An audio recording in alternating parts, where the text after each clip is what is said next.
What happens when we die? Do we go to heaven, hell, a dark void, or could we be reincarnated? Now, these people seem to believe that they are reincarnated, so let's take a look at them. First up, we have Amelia Rose Earhart. A woman literally named Amelia Rose Earhart is an American private pilot. Amelia was told by family members in her youth that she was a descendant of Amelia Mary Earhart. Now, when she was in college, she hired a genealogist to research her connection to Amelia Earhart. That genealogist told her that she and Amelia shared a distant common ancestry traced back to the 1700s. However, a second genealogical search in 2013 found out there was no traceable connection. Now, if they're not blood related though, this Amelia still feels connected to her in some other way. In 2014, she was determined to fly all around the globe, and she was successful. She is the second youngest woman to fly around the world, and with all these similarities, I feel like there has to be some of the other Amelia and her. I mean, it's just uncanny. Up next, we have John Rothwell. John Rothwell, who legally renamed himself King Arthur Pendragon, says he is reincarnated from King Arthur Pendragon. John was a biker until 1986 when he learned about King Arthur. He then felt that their lives were just too similar to be a coincidence and declared himself Arthur's reincarnation. To seal his new position as king, he formed the Loyal Arthurian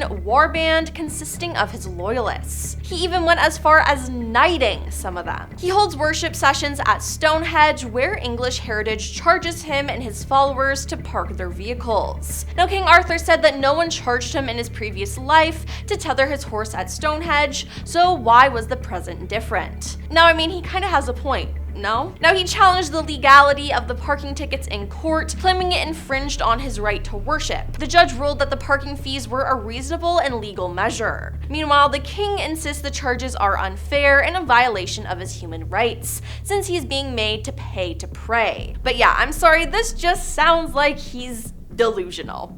Now we have Sylvestre Stallone. Sylvestre Stallone believes in reincarnation because his mother, Jacqueline, claims to be a psychic and an astrologer. Stallone is sure that he had at least 4 past lives, and he experienced a gruesome end in one of them. In an interview early in his career, he said, "I'm quite sure I lost my head in the French Revolution." Elaborating further, Stallone revealed, "I'd been reading about the Jacobins and that period, and when someone at a party said how awful it must be to be guillotined, I found myself saying, 'Oh no, it doesn't hurt. You don't feel anything except your head hit the basket, and that's it.'" Now, his success with his film Rocky also may have something to do with his claim that he was actually once a boxer who died by a knockout punch in the 1930s. Now, as for being reborn next time, without question, I'd want to be the heavyweight champion of the world, he said. But I mean, hey, whatever helps him get through it, I guess. Moving on to Serge Benhayon. An Australian named Serge Benhayon says he is reincarnated from the famous Italian artist, scientist, engineer,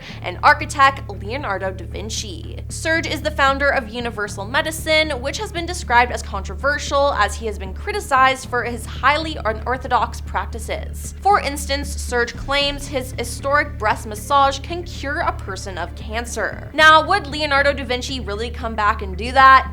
I don't think so. Now, Serge's $23,000 relationship workshops have also led to a multitude of divorces. His daughter Natalie, who works with him, claims that she can communicate with women's ovaries. Yeah, this whole family and organization sounds like it's full with a bunch of wackadoos. Now, the relatives of Serge's patients have accused him of controlling the lives of their family members, and some even compare what he does to being a cult. Yeah, I don't think Leonardo would come back to do that. Then there's James Gibson. James Gibson was an addict who was also convicted of homicide, who also claims to be a reincarnation of a certain German World War II leader. In 2009, he lost his father to the Black Saturday bushfires that raged through Victoria, Australia. After this, he started taking illegal substances, and on April 3rd, 2015, he fatally attacked Glenn Sullivan, hitting him on the head with a baseball bat. Glenn fell on the floor, where James hit him a second time. Unfortunately, Glenn later died of brain damage and skull fractures a week later. When a witness to the attack asked James why he hit him, James said, "He killed my dad, I saw it in the smoke. James later told a psychiatrist that he was a reincarnation of that German leader, and he said German soldiers were controlling him and had ordered him to end someone's life so the team would recognize and retrieve him. Now, I don't think that he was a reincarnation of this person. I think he was just truly disturbed, and in the end, James was sentenced to 15 years imprisonment for his crime. Let's talk about Vladamir Lavinski. Vladimir Lavinski was born in England in the 1930s,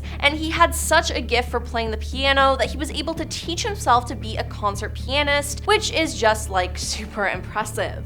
When asked about lessons, he said, "I have no time for them, I have a technique of my own." Vladimir was so gifted at such a young age that he came to recognize himself as the reincarnation of Franz Liszt, a German composer and pianist. By 21, he was performing for packed concert halls known as the Paganini of the piano. Now, Vladimir became absolutely obsessed with Franz Liszt. When he was playing a concert on January 23rd, 1952, he stopped playing halfway through to talk about Liszt. The audience was disappointed, but Vladimir, for his part, felt the concert was a tremendous success, in part because he experienced it as only the reincarnation of the renowned composer and performer, Liszt. Now we have Barbro Karlen. Barbro Karlen believes that she is the reincarnation of Anne Frank. During her childhood, Barbro told her parents details of her life as Anne, which her parents thought were fantasies. Now, she also had nightmares in which men ran up the stairs and kicked in the door to her family's attic hiding place. Now, sound familiar? Many years passed until she became convinced that she was the reincarnation of Anne Frank, and she publicly announced it during a television interview that was broadcast from Amsterdam in 1995. Now, this startling news, coming out of the very city where the Franks had once lived,